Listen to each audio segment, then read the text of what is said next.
राजीव निगम, अब इन्हें मैं एक जाना माना कॉमेडियन तो नहीं कह सकता हूं क्योंकि इनकी कॉमेडी मुझे कभी पसंद भी नहीं आई और टीवी पर ये गिन चुनकर दिखाई पड़े, उसके बाद ये कभी दिखाई नहीं पड़े। वजह यह है कि इनके पास कोई काम नहीं है, कहीं पर इन्हें स्टैंड अप शो भी नहीं मिलता है क्योंकि ये अपनी कॉमेडी को छोड़कर राजनीति में घुस गए और राजनीति में इतना घुस गए, इतने भीतर तक घुस गए कि जिसकी चापलूसी भी करते हैं वो लोग भी इन्हें काम नहीं देते। चाहे ये बॉलीवुड के लोगों की चापलूसी कर ले या किसी पॉलिटिकल या किसी पर्टिकुलर पार्टी का चापलूसी जो ये कर रहे हैं, ये लोग भी इन्हें काम नहीं देते। ये अक्सर मोदी सरकार के खिलाफ खड़े रहते हैं, ताने कसते रहते हैं। अब इस वक्त बॉयकॉट करने वालों के खिलाफ खड़े हो गए हैं कि बॉयकॉट करने वाले बेरोजगार लोग हैं। ये दिन रात बॉलीवुड के लोगों की चापलूसी करते हैं लेकिन इन्हें कोई एक घास तक नहीं डालता है। पठान फिल्म की भी इन्होंने जमकर चापलूसी की है लेकिन शाहरुख खान ने इन्हें घास तक नहीं डाला। लेकिन मुझे यकीन है पूरा कि ये इसी तरह से अगर चापलूसी करते रहें तो एक ना एक दिन मन्नत के दरवाजे पर इन्हें दूध दही खाने को तो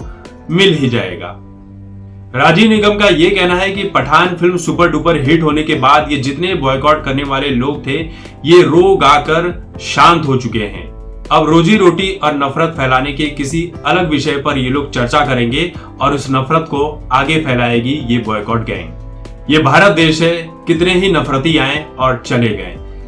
जैसे ही ये बात राजीव निगम ने कही वैसे ही सोशल मीडिया पर इन्हें जबरदस्त तरीके से ट्रोल करना लोग शुरू हो चुके हैं। किसी ने कहा कि 2 कौड़ी का कॉमेडियन राजीव निगम, ये हमें सिखाएगा कि बॉयकॉट करना क्या होता है। किसी ने कहा कि ये सड़क छाप कॉमेडियन हमें बॉयकॉट पर ज्ञान दे रहा है। किसी ने कहा कि प्रयास करते रहो, किसी न किसी दिन एक बेहतरीन कॉमेडियन तो बन ही जाओ। सही कहा, ये भारत जब गजनी, महमूद, औरंगजेब, अंग्रेज जितने भी नफरती आए वो चले गए तो तुम क्या चीज। किसी ने कहा सही बात है, इस भारत में भी 2 कौड़ी के कितने ही कॉमेडियन आए जिन्होंने हिंदू धर्म के ऊपर छीटाकशी की, नफरत फैलाने का काम किया। वो आए 2 कौड़ी के कॉमेडियन और चले गए गायब भी। किसी ने कहा कि इस तरह के वाहियात कॉमेडियंस का जो दौर है वो ज्यादा दिन तक चलता नहीं है।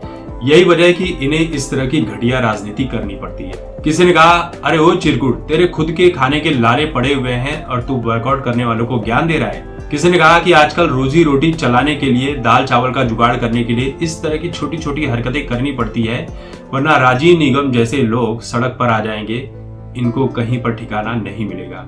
तो देखिए राजीव निगम जो हैं, आप इनकी वीडियोस को उठाकर देखोगे तो ये जितनी कॉमेडी करते हैं इसमें ये सिर्फ नफरत फैलाने का काम करते हैं। कॉमेडियन का काम होता है लोगों को हंसाना, लोगों को चेहरे पर हंसी लेकर आना। तो ये भाई साहब जो है ये सिर्फ नफरत फैलाते रहते हैं, इसलिए इन्हें कहीं पर पूछा नहीं जाता है, कहीं पर बुलाया नहीं जाता है, क्योंकि ये जहां पर जाएंगे गुड़ गोबर कर देंगे, उस जगह का भी, उस शो का भी। अब देखिए कपिल शर्मा को भले ट्रोल किया जाता है लेकिन कपिल शर्मा बहुत ही सोच समझकर कॉमेडी कर रहे हैं। कुछ गलतियां उन्होंने जरूर की अपनी जिंदगी में लेकिन बहुत ही सोच समझकर कॉमेडी करते हैं कि राजनीति पर कॉमेडी नहीं करना है, किसी पर ऐसी कुछ बात नहीं करनी है जिससे वो शिकार बन जाए। तो कपिल शर्मा तो अपनी समझदारी से काम कर रहे हैं लेकिन राजीव निगम जैसे लोग ये ना इधर के रह जाते हैं, ना उधर के रह जाते हैं, ना बीच के रह जाते हैं, इनको जमीन ही नसीब नहीं होती है।